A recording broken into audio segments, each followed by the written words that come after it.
ईशान कोण संपूर्ण वास्तु। ये देखें कि ईशान कोण में क्या हो जो हमें शुभ फल देगा, धनदायी होगा, प्रचुर धन देने वाला होगा, और क्या ना हो जिसके कारण हमारे घर में वास्तु दोष हो जाए और वास्तु दोष के कारण हम बहुत परेशान हों, आर्थिक तंगी हो। और उसका निवारण क्या है, उसका उपाय क्या है। यदि कोई वास्तु दोष हमने कर रखा है तो उसका क्या उपाय और निवारण है। तो सीधे सीधे बात करते हैं कि वास्तु के अनुसार यहाँ ईशान कोण में पंच तत्वों में से मुख्य जो तत्व है जल, उसकी जगह है।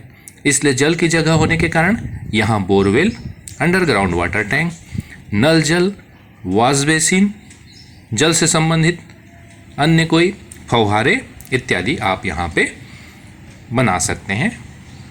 बोरवेल खनन कराएंगे यदि, तो आपको प्रचुर धन की प्राप्ति होगी, आपका वास्तु सम्मत घर बनेगा।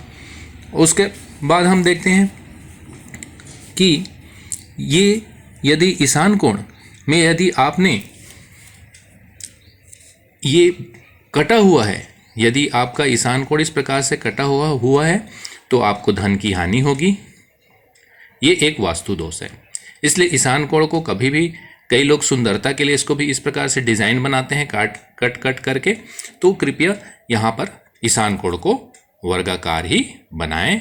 और हाँ, यदि आप इसे बढ़ा सकते हैं तो ये प्रचुर धनदायक होगा। यही इस दिशा की ओर और आगे बढ़ गया, यदि मान लीजिए इस तरफ से ऐसे करके ये आगे बढ़ गया तो ये आपके लिए प्रचुर धनदायक होगा।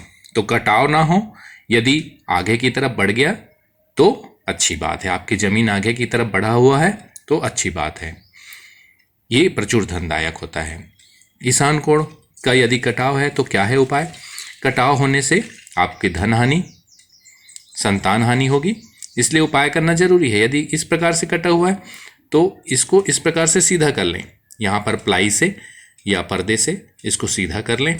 और यदि आप नया घर बना रहे हैं तो इसको यहाँ से सीधा करके ही आप मकान का निर्माण करें। इतनी ज़मीन को आप छोड़ दें आगे की तरफ, वो आपके लिए फलदायी होगा। अब हम देखें ऊंचाई। ईशान कोण की ऊंचाई हमेशा कम होनी चाहिए। बाकी सभी जगह से, सभी दिशाओं से, सभी कोणों से यहाँ ऊंचाई कम होना चाहिए, अर्थात यह जगह नीचा होना चाहिए। इसलिए यहीं अंडर वाटर टैंक का निर्माण हम करते हैं, सोक पिट का निर्माण हम यहाँ कर सकते हैं जो फलदायी होता है। यदि यह ऊंचा होगा तो हमारे घर में आर्थिक तंगी लाएगा। यदि ये जल तत्व की जगह है, यदि आप यहाँ पर किचन बना लेते हैं तो आपको, या मेन स्विच रखते हैं या किसी प्रकार के बिजली के उपकरण रखते हैं, अग्नि तत्व को यहाँ समावेश करते हैं, तो घर में अनावश्यक लड़ाई झगड़े और कलह का वातावरण होगा और आपकी आर्थिक स्थिति में भी उसका प्रभाव पड़ेगा। सीढ़ी, सेप्टिक टैंक और किचन नहीं होना चाहिए यहाँ पे, टॉयलेट नहीं होना चाहिए यहाँ पे। सीढ़ी यदि आपने यहाँ पर बना लिया है तो इससे अधिक ऊंचाई के नैऋत्य में, ईशान कोण का यदि वास्तु दोष है तो उसका उपाय हमको नैऋत्य कोण से करना है। यहाँ पर यदि हमने भार बना लिया है या इसका ऊंचाई हमने वृद्धि कर रखा है तो हमको नैऋत्य कोण को उससे ऊंचा करना होगा। यदि यहाँ सीढ़ी बनाए हैं तो सीढ़ी के ऊपर की भी जगह पे आपने कुछ न कुछ बनाया होगा, तो यहाँ पर एक कमरे बना करके, एक बड़ा कमरा ऊंचाई बना करके इसका वास्तु दोष का निवारण कर सकते हैं। और यदि कमरा नहीं बना पाते तो यहाँ पर एक पोल लगा दें जो इसकी सीढ़ी से भी ऊंचा आपका पोल हो। तो इस प्रकार से एक बैलेंस करके आप इसका उपाय कर सकते हैं। ईशान कोण को सदैव हल्का होना चाहिए, इसमें अधिक भार नहीं होना चाहिए। जो यदि ये हल्का है, ये खुला स्थान है, यहाँ पे आपने खिड़कियाँ दरवाजे बना रखे हैं, तो ये आपके लिए उत्तम वास्तु है। ईशान कोण चूँकि ये